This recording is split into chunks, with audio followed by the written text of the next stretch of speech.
Have you ever asked yourself, what type of lifestyle do I want to live? How much money is required to sustain this lifestyle? How much time would I like to spend working? How much time would I like to spend at home? Where would I like to go on holidays? These are questions that very rarely get asked and even more rarely ever get answered.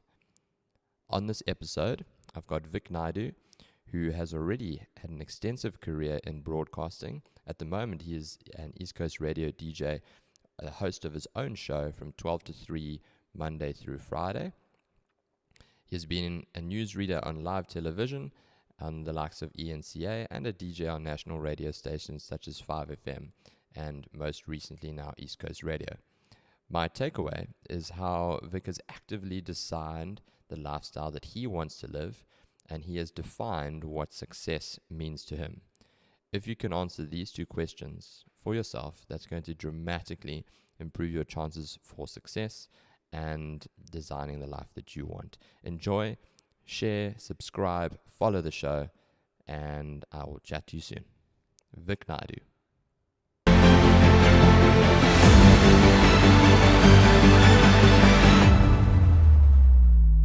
Vic, thank you. I'm so keen for this. This is going to be very exciting. Me too. Yes, there we go. So, tell me something good that's happened to you recently. That's what I want to hear. Something positive to start. That's such a beautiful question, actually.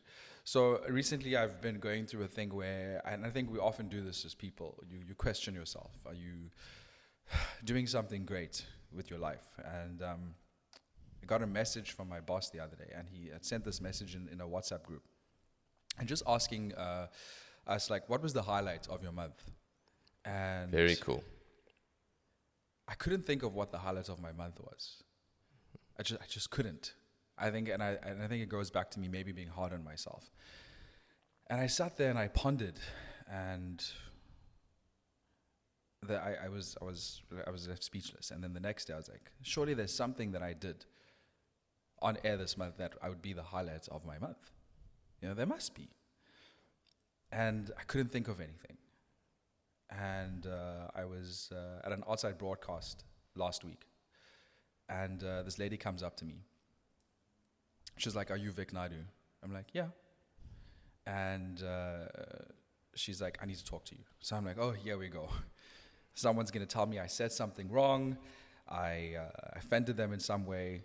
And she just burst into tears. And she was like, I was driving, and I had one of the hardest days and probably the hardest time, a chapter in my life.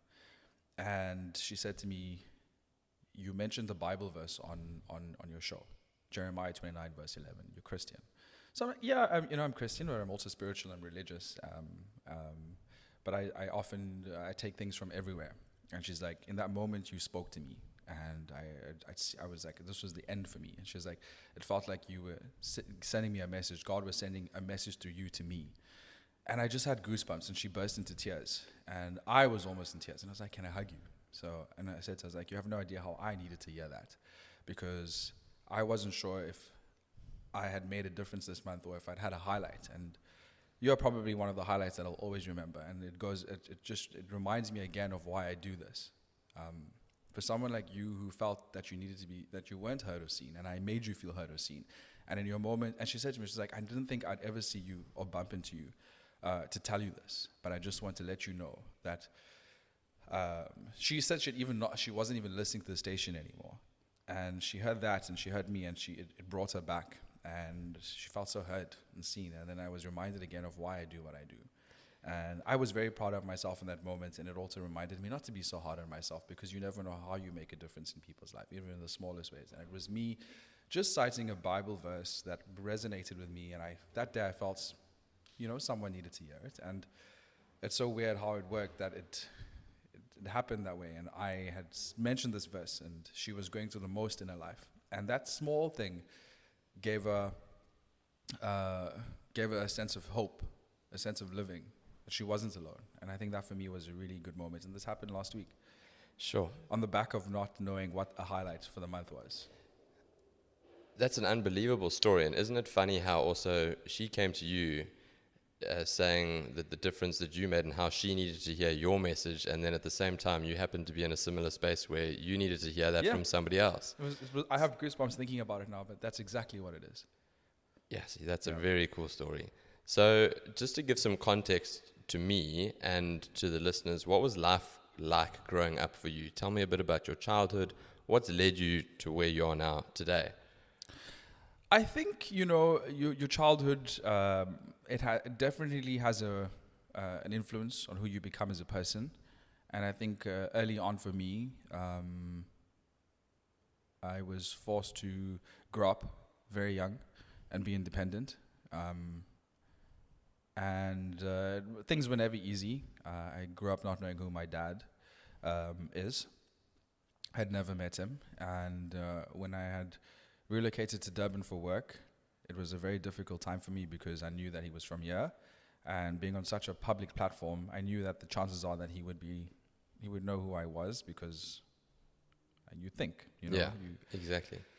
And so firstly, growing up, I didn't have a dad, and my mom, she did a phenomenal job, but it was never easy. I had a stepdad who wasn't the best of stepdads, the stereotype, and I lived out the stereotype. But if I had to do it again, I'd do it exactly the same way because it made me who I am today. It made me a strong person. I think I'm quite perseverant, resilient, and I think it sounds sad saying it now when I say it, like all these. Not that I had the worst life. I mean, I know people have had harder upbringings, but it was not easy, and it made me the person I am today. It made me it actually made me a harder person, but then as I have lived this and walked this journey as an adult, and you do the work, you become softer. But I think I was a very hard person. I had a lot of boundaries, simply because of my childhood. That made me want to. Just made me. It made me who I am today. It made me want to succeed because I was told I would not succeed. I was told you're led to believe if you come from a place where you don't know who your dad is, and if you have like one parent, and you're surrounded by people who don't necessarily treat you with love and kindness, that the odds are against you. Odds are against you, and you have human beings, adults, who would tell a child that, and that's what happened to me.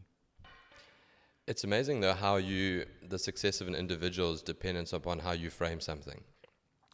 Wow. So somebody could take their upbringing and they could use it as an example or justification for not living to their true potential or being successful or living the life of their dreams, for example. And other people would take hard upbringings and they would think about it and frame it retrospectively, in the sense that is what made them successful, because it was like, if that's how my childhood was, it's not going to get any worse than that no matter what I do anyway. So I've literally got nothing to lose. I can throw caution to the wind and it's just up from here. Yeah, I love that. You're making me think again now. I mean, I don't necessarily think, and I know that's not what you're saying, but I don't necessarily think I used my upbringing as a reason to be successful. I'm not even sure what success is these days. You're always hard on yourself. But I think with everyone, I think you make a decision in your life. And you make a decision how you want your life to be. And I always knew what I wanted for myself. And it happened. But I think because I put in the work. But it wasn't, I think even if I had come from a different upbringing, not to say my upbringing was difficult, but if I had a dad who I had a relationship with and a stepfamily who were a little bit more loving, I think I would still follow this path, and I think I would still be as driven because I think it was a personal decision for me. I don't know. Did you always know that you wanted to be on radio? I didn't always know I wanted to be on radio, but I knew from very early on that radio was going to be a thing for me. I knew that I wanted to work in the broadcasting field. I knew that I wanted to be a journalist. I knew that I wanted something that was public facing. And it's weird because I am very much introverted. I can sometimes be an extrovert. I hate that thing where they say you're extroverted, introverted. What an introverted extrovert or extroverted introvert? I think so. My understanding of it is that an extrovert needs to spend a lot of time around people, but it doesn't But then an introvert doesn't mean that they don't need to be around people. It just means they require less of it Yeah. to fill their cup. Yeah. So I knew very early on that needed to be something that I would use my voice, and I would use that as a tool, because I think in school I knew that I was good at speech and drama. I was good at, like in English, we do something called show and tell and that sort of thing. And I thrived in those environments, and I loved it. And I knew that it would have to be something along those lines. I didn't know what shape or form it would take, but I knew it would be that. And I pursued that, and luckily I had a mom who very much supported it, and I think that's also where it came from. Because when you work in this industry, anything that is, whether it's radio, whether it's TV, or nowadays, if you're an influencer or if you're even anything, social media, yes, you know, there's always this risk that it's never going to work out, and you're going to take the plunge. But for me, there was no other option. This was the path I was going to take. And when I even told my mom this is what I wanted to do, my mom never was like, but why don't you go study law or something that's a little bit more sustainable and, you know, with the reliant income. And there was never that option for me. It was never a thought that was put in my head. But I knew it was going to be public facing. I wanted it to be public facing. And initially I wanted to read news on TV, which is what I did. Yes. But then I realized it's not for me. How long did you read the news on TV for? So I wasn't very successful at it. I think that's the problem. Is it's so different being behind a mic and being behind a camera. They're two different things. Okay. So initially when I started doing sports on Weekend Live on SABC2. And that lasted for about a year before I moved on to ENCA. And that's where like things got hectic, because I was like, oh, you can read the news very well, but are you good at asking questions, probing questions? And I was very young, and I think that's why I feel so blessed, is that I've had a long career, and maybe I may not be well known, but I've been very successful at my career, and I've purposely made sure that I am probably the most unfamous famous person, if that makes sense, because I've been in this industry for very long. And when I went into ENCA, that's when the ball dropped for me, because like you're not just reading the news, you're asking probing questions. And I was like 22. I was very young. That is young, hey? And to be on a stage like that. Yeah, and I looked young, and I wasn't as evolved as a person. And I think I'd probably tackle that differently. And that didn't last long. I crashed and burned. And then I got back on radio, because I was doing radio simultaneously. And then I took a break from TV. I had a short stint on a show called Mela, which was like, it replaced Eastern Mosaic. And yeah. I did that for a little bit, and also hard work, and also I didn't feel as authentic or dynamic in front of the camera, and then it didn't work out. And then I got another opportunity. It called me again. And then I joined Newsroom Africa, and I was like, I'm older now. I've got like years of experience behind me. I'm going to kill this. I'm clapping. Keep clapping. And then I did that. It was kind of like redeeming myself for my earlier years. And I did that pretty well. But then I knew I had to do it again to know that it wasn't for me. Okay. So that was something that you almost had to do that well for Vic. Yeah. To know that you could do it well. I could. But it's not for you. It's not for me. Okay. Yeah. It's a fascinating story, and a question that I wanted to allude to based on what you've just said. Have you structured your life in such a way that you wanted to be the most unfamous famous person? Was that a conscious effort for you? Did you want to do that on purpose, to stay out of the limelight but still have that area of your career and your life that's in the public eye? Yeah. Okay. Yes, 100%. So you structured that, you wanted it to be like that. Felt safer. Is it? Yeah. Okay. It made me feel safe. I still find it uncomfortable now if anyone gives me attention. Really? It's weird, yeah. It must be something to do with my psychology. I must maybe go back to therapy. But I think that's not a bad thing, because people sometimes they do something because they crave the byproduct of what they're doing, which is the fame, rather than doing something for the love of whatever that career choice might be. Whereas it's the opposite. You love what you're doing, and because of that, it brings a certain amount of fame, but you try to dull that part of it down as much as possible to live a normal life. I totally agree with you. For me, it's like how I judge my performance and what I do every day. Because for me, it's always audience first. and it's living unapologetically. And sometimes living unapologetically is pretty cringe. It is incredibly cringe. But I find when I live unapologetically and when I put my audience first, I leave that show every day with a cup full. And there are days when I leave very not full. But then I know what the difference is. It's because I did it for the wrong reasons that day. But when I put the audience first and I'm living my most unapologetic, authentic self, I feel very full. But when I'm doing it, and I think that's what TV was all about. Like I think I wanted to be seen and I wanted to be famous. Yes. And my cup was never full. There's a wonderful YouTube video of Jim Carrey. I've watched it so many times. And he speaks about fame. And he said anybody that steps into the public arena, from the start of their career, they've got a decision to make. They can either play into what they think the world wants and live their whole life a lie, or they can have the courage to be themselves and hope that the people like that. And that for me is just like completely such an authentic stance to take and such a clear stance to take. And that sounds like something that you've done and almost something that you can tell on a day-to-day basis whether or not you've achieved that for you. You know, also for me, I have to say, like, I feel very lucky doing what I do, and I always get asked this question, and I think you kind of did ask earlier, like, about this radio thing, and people ask, like, how do you get into radio? How do you do this radio thing? And it's never like the answer is never black or white. You know, there's a lot of gray in between. It's the same thing like when someone studies accounting or law or medicine. So what happens is that not everyone who studies law becomes a lawyer. Not everyone who studies medicine becomes a doctor or an accountant. You know, it's your drive. It's how you are going to make this happen for yourself. And even for me, like, my career could have pivoted in many ways. I could have gone in any direction. You know, I studied journalism and politics. I could have gone anywhere. Well, not anywhere, but like I could have not been on radio. I could have not been in broadcasting. I could have been unsuccessful at it. You know, maybe not make the cut because law students don't make the cut.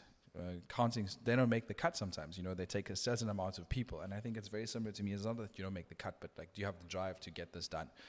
And for me, there was no other option. So I feel very lucky that I got down this path because it could have easily went another way for me. What do you think your biggest strengths are on radio that's helped you get to where you are now? I'm asking you to blow your own trumpet here. No, for me, I realized this because I've been doing it for pretty long, and I wouldn't know how to answer that question if you'd asked me 4 years ago, 2 years ago. I think I finally started to realize what my magic is, or what my touch is, and I think I have a way of connecting with people, making people feel seen, making them feel understood. Also just not wanting to be perfect. There was a time, I spent so much time in my career wanting to be perfect, wanting to know everything. But I realize now I can go into any situation, and it's not necessarily making fun of myself, but I can be honest about it. So, you know, I'll often sometimes have guests or subject matter that I'm not well versed on. And I'm honest enough to tell someone, I don't know what this is. So I'm going to try and figure this out with you. And a lot of people are like that. People always want to go into a situation thinking they know everything. And I used to do that. I used to pretend that I knew everything. Or like, you know, when you work when you're a journalist, or when you work in any situation. I also don't even think lawyers know everything or accountants know everything, but people pretend that they know everything. I'm honest. Like, if I don't know it, I'm going to tell you I don't know it. I don't know why the sky is blue, but it's blue. Yeah. You know, and I'm okay with making fun of myself, and I will make fun of myself respectfully. I am honest. If I'm feeling something, my listener is feeling it too. Which makes it relatable. Yeah. So then being relatable means that the listener can see a bit of themselves in you. Yes. That's essentially what's happening. Yeah, and I hope that's what I do. I think that's what I do. I think that's how. Sometimes I wonder, how have I managed to keep this job for so long? I must be doing something right. Exactly. There's a story that I wanted to tell you. So we went away down the coast about 2 weeks ago, and we stayed in this tiny little town called Port Edward, which is the southernmost town in KZN. So that 5 minutes further south, and you're in the Eastern Cape. So we're really on the last little corner of KZN. And there's a tiny little shop like the equivalent of like a quick spa, and it just services that local community. And it's one of those little shops that hasn't changed in like 20 years, you know, so like all the tiles are the same, like a bit Dodge and basic fruit and veg. Sounds like a vibe. Yeah, it's very, Yeah. we like going there. Yeah. But they've got the radio on in the background, Mm. and Lisa and I were doing some shopping, and it must have been between 12 and 3 because I could hear your voice. Mm-hmm.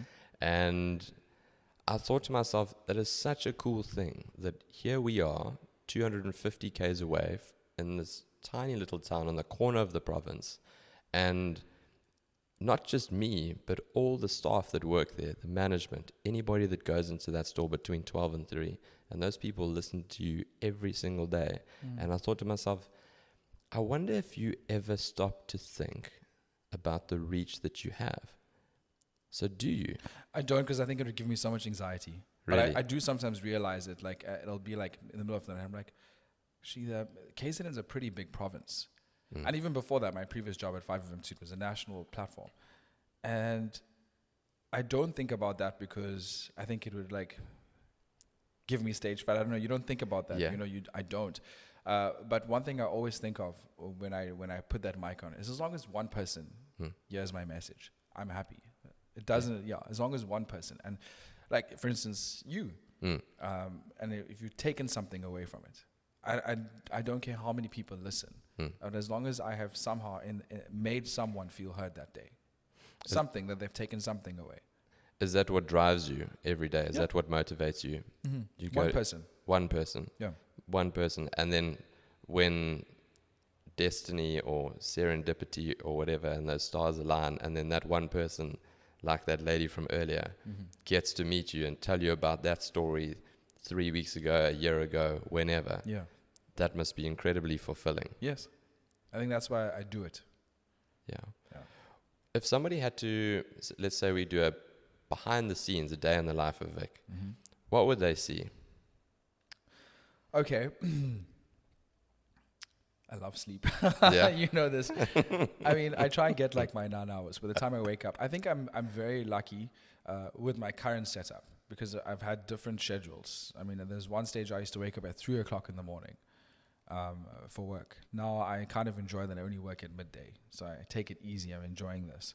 So, I mean, I wake up in the morning and I'm doing this new thing now because in the mornings I would wake up and I would just be on Instagram in the bed and I would think about all the things that are wrong in my life and like what I did the previous day. But I'm very clear when I wake up in the morning, the first thing I do is I set an intention for my day. And I've noticed how that's helped me. I let go of everything that's happened and I believe that today is going to be the best day. And I'm inward focused now. Before I would think of everyone else before me. So I'd like, I cringe about the one thing I said on radio a few weeks ago. It'll suddenly hit me. People are going to like me today. And I check with myself first that I'm okay, that I'm happy. And I'll have my cup of coffee and I'll make my way to the gym at 20 past. And then I'll do the workout with you. And after that, go home, have my after gym coffee, and then I open up my laptop and I figure out what's happening on the show today, kind of remind myself what I need to do for the show. And then I have business admin on the side that I do. And then by the time that's done, it's almost ready to shower. And then I go and do the show. And then I come back home after the show with every intention of doing more of my business stuff. But sometimes you're so overwhelmed by the adrenaline of this radio show and giving your energy to other people. Is that I sometimes come home and I want to nap or watch a TV show for comfort. And I'd be very guilty about doing that before. Because I'm not allowed to just chill. But I've realized I have, and it works different. What success looks like for people, it's different for everyone.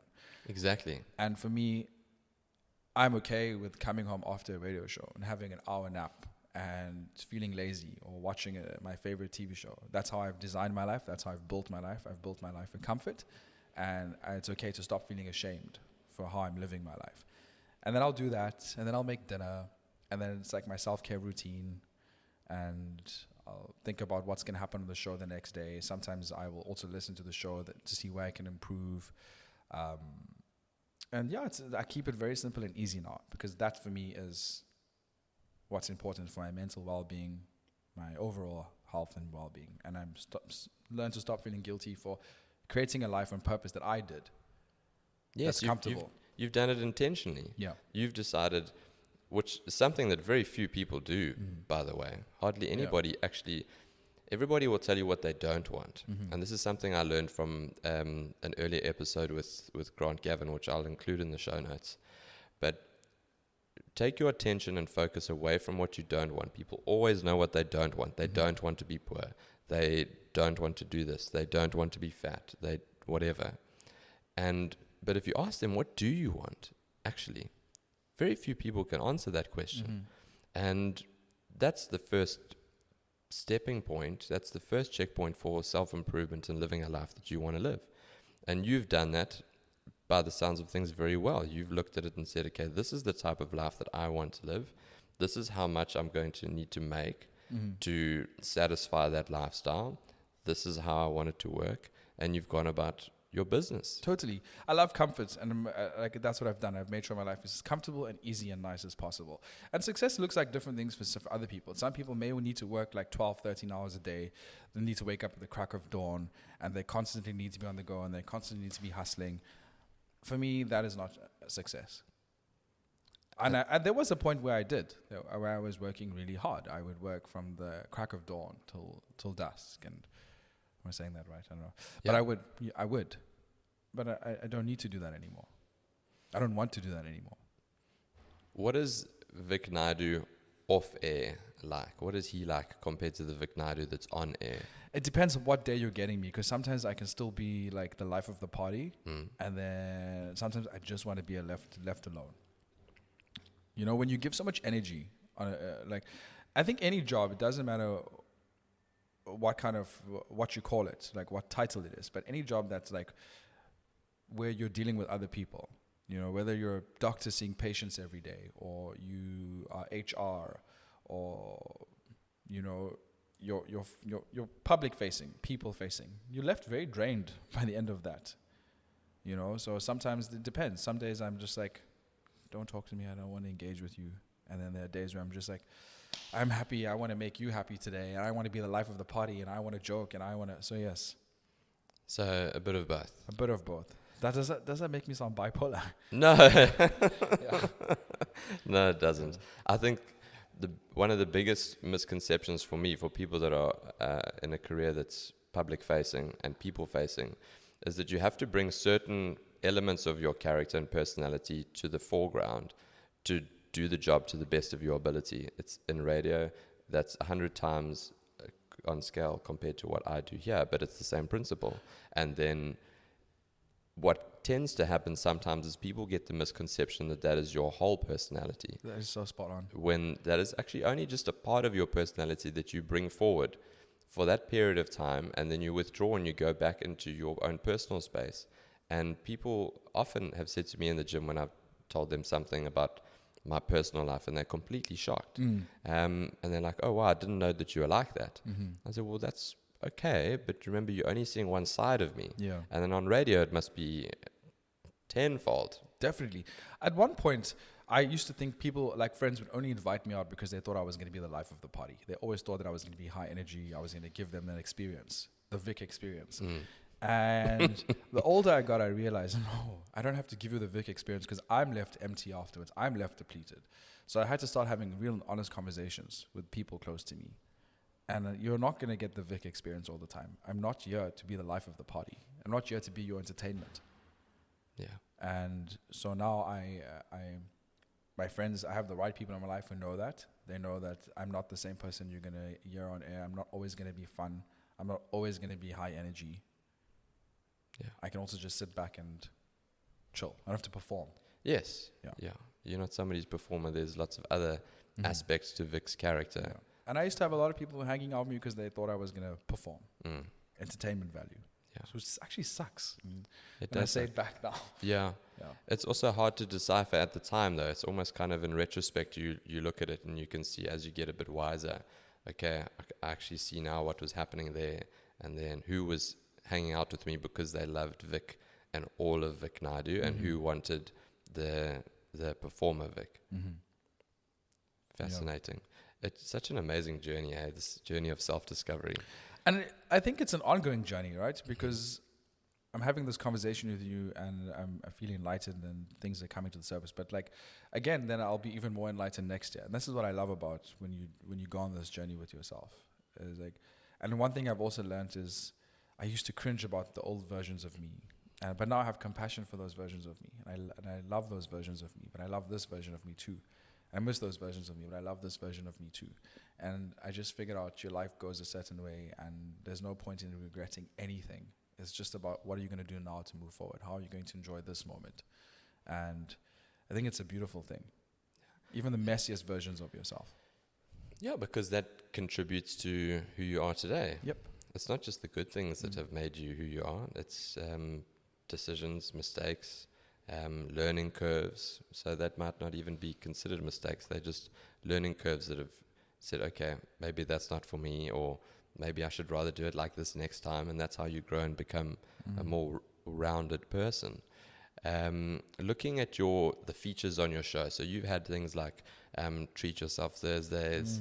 I heard you the other day, you mentioned something, We're Only Human, that used to be a segment on your show. So there seems to be I've noticed a theme. There's a lot of self-love, self-care, being kind to yourself, being kind to others. Is it accurate to suggest that that is something that resonates with you? I think it's that self-care word is a buzz now, right? Like it's such a trendy word.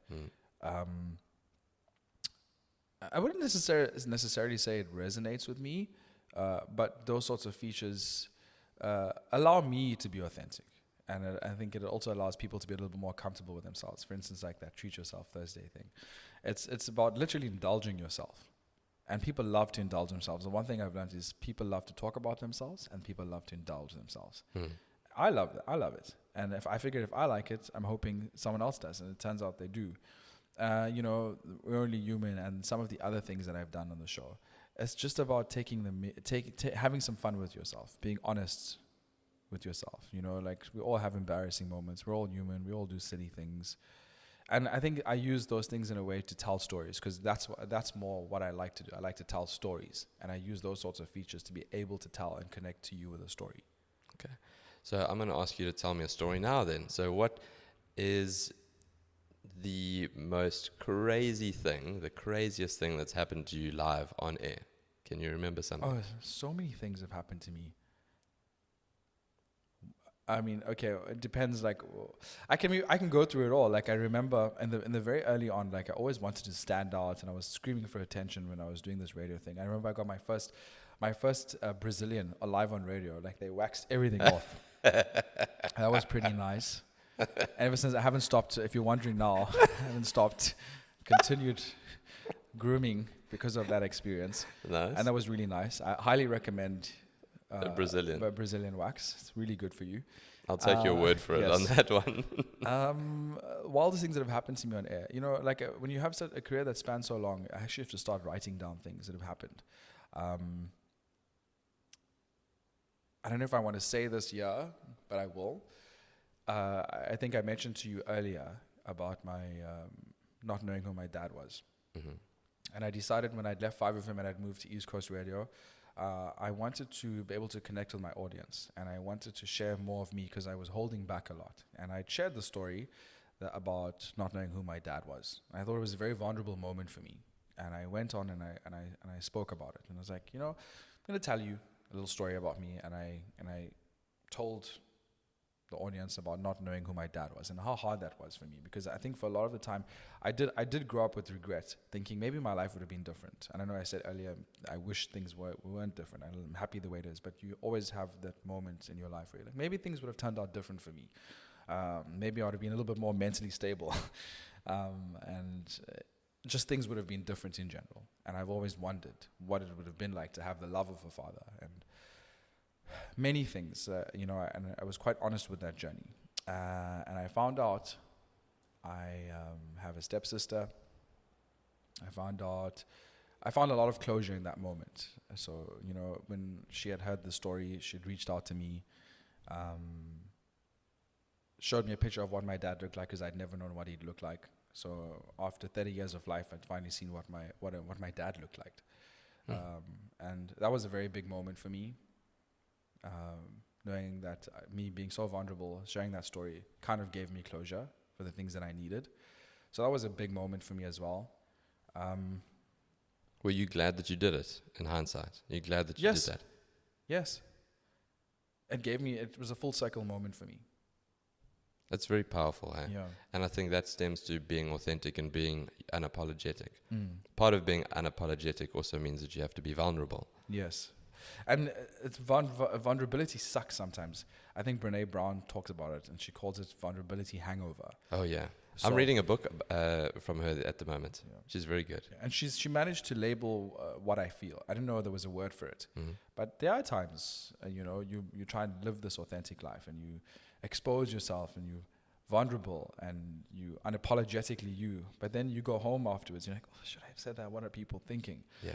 And then you have this hangover of the things you should have not have said instead. Maybe you overshared. But I've never felt guilty after being vulnerable. I've never felt. I mean, you'd feel bad for a little bit, but in hindsight, I look back and I'm so glad I did that. Yes. It was such a powerful move for me. It was taking my power back in a way. It's very self-empowering and no doubt inspiring then to other people who might have similar journeys, life stories that they can take inspiration from what you've managed to do in a public forum and then apply that to their own life. I think we're all learning from each other as humans, whether you're in a public platform or not. And I think one of the bravest things you can do is be vulnerable. And if my story helps one person, then I'm happy. Yeah. Which comes back to why you do what you do. Yeah. That's fantastic. If you had to go back and ask the 20-year-old Vic that this is where you'd be now in 2023, do you think, one, he would be happy with that, and two, would have believed you? But of both. I don't think he would have believed me, because at 20 years old, I just wanted to be a newsreader on the TV. Yeah. And even when I wanted to do radio, I never had the ambition of wanting to host my own radio show. That kind of happened by mistake. I was just kind of cool being a sidekick down the sidelines, reading the news and the traffic. I never had any ambition, especially at 20, of hosting my own radio show. So I don't think he would have believed me, because he would be like, no. Yeah. But it's amazing the journey life takes you on. You have this plan for yourself. And I hope that your plan never works out, because what happens is there's this, you want to go out, you set this path, right? And I'm so happy that the path that I wanted at 20 didn't happen, that it took about this other way, because you have an idea, and then I don't want to say the universe or whatever, but like you end up on this other path most of the time. And it's so miraculous, and it's so wonderful, and it's even better than you had planned. And you think it's going to be ABC, but it's not ABC. So I hope that if you do have a plan for your life, I hope it doesn't work out that way, because it always works out even better. That's a very powerful thing. Yeah. Very powerful. What has you excited about life right now? You spoke about plans. So do you have any plans outside of radio? Yes. What's going on? I'm very excited about this, because it took me a long time. I think I heard this somewhere on a TV show. I think I take a lot of my quotes from TV shows. So one thing about me, if I'm not Shazamming the music from a TV show, I'm listening off of quotes.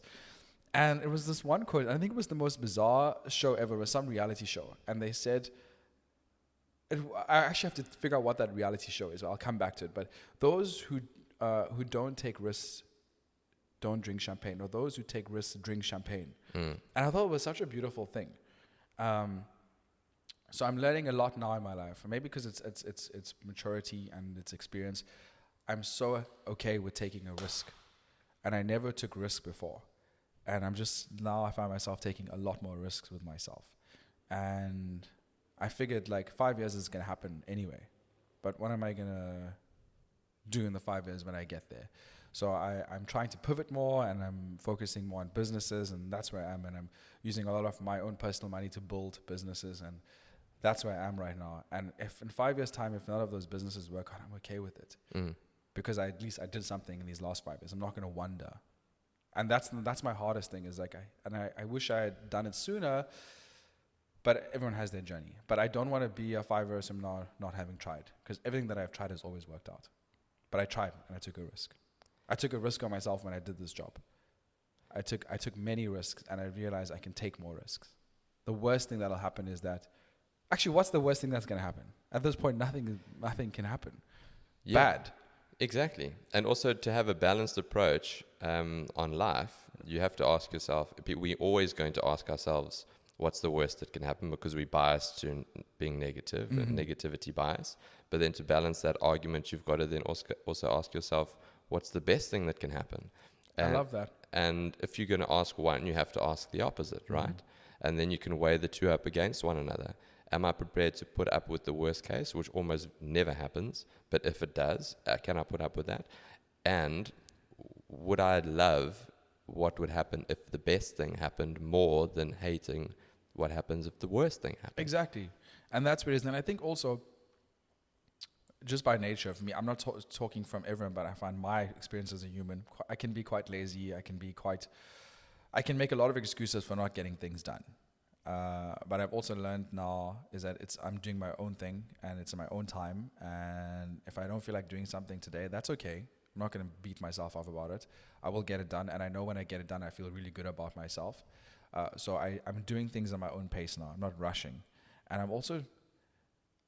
I'm not doing things for other people anymore or to show face. I'm doing it for myself now.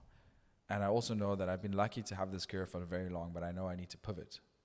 And in this day and age where it's social media and influencers and podcasters and, I have to be wary. But I don't think radio will ever die. But I also know that I would be silly to sit here and tell you that I would hold this career for another 20 years. Because I know I would not be as lucky to hold that seat. I've been very lucky to hold the seat for as long as I have. Do you still enjoy what you do on radio? I do enjoy what I do.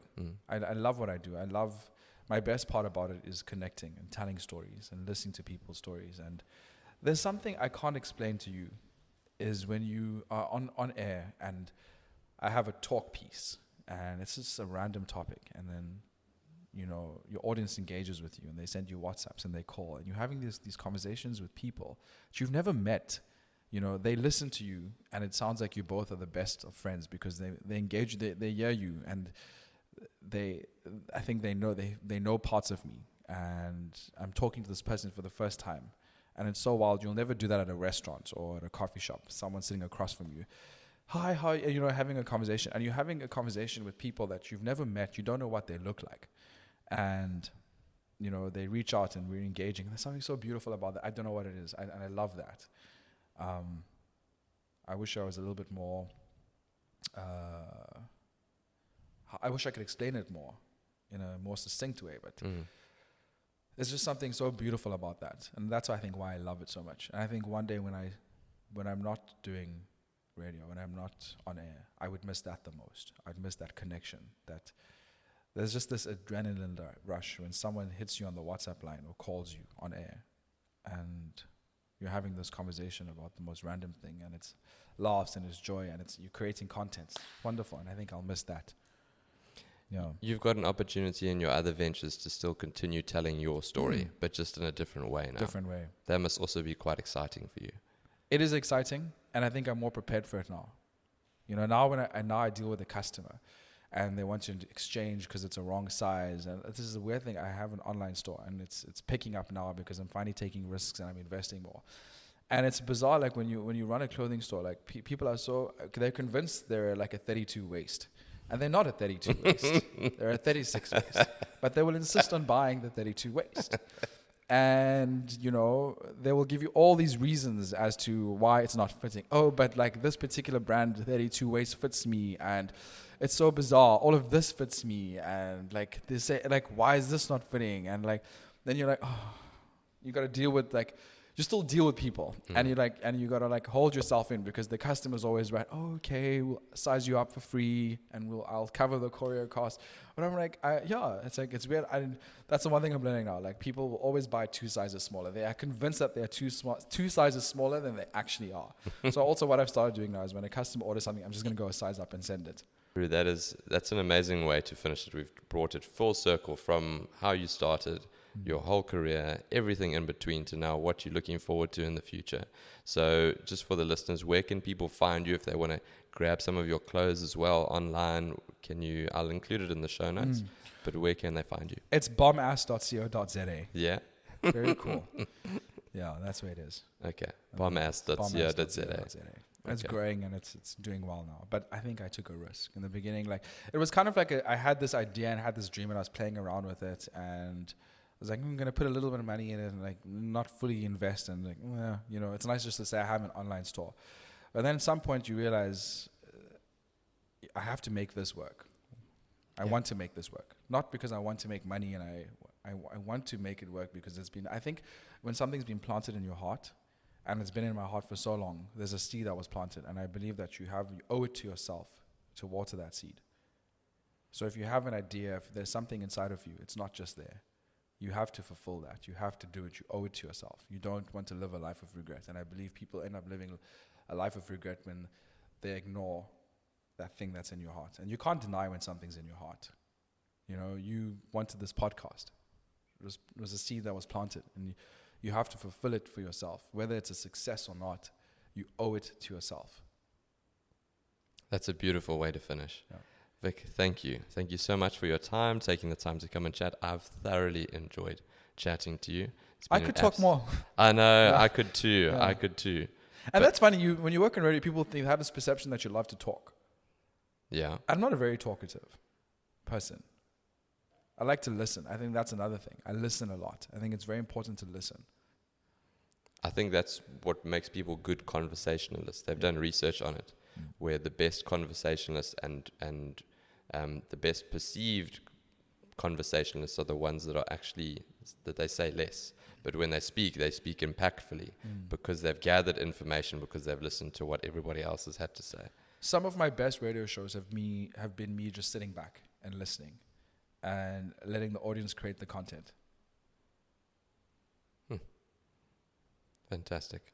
Vic, thank you very much. I really appreciate it. Thank you. Can we clap again? We can clap again. Wait, 3, 2, 1, clap.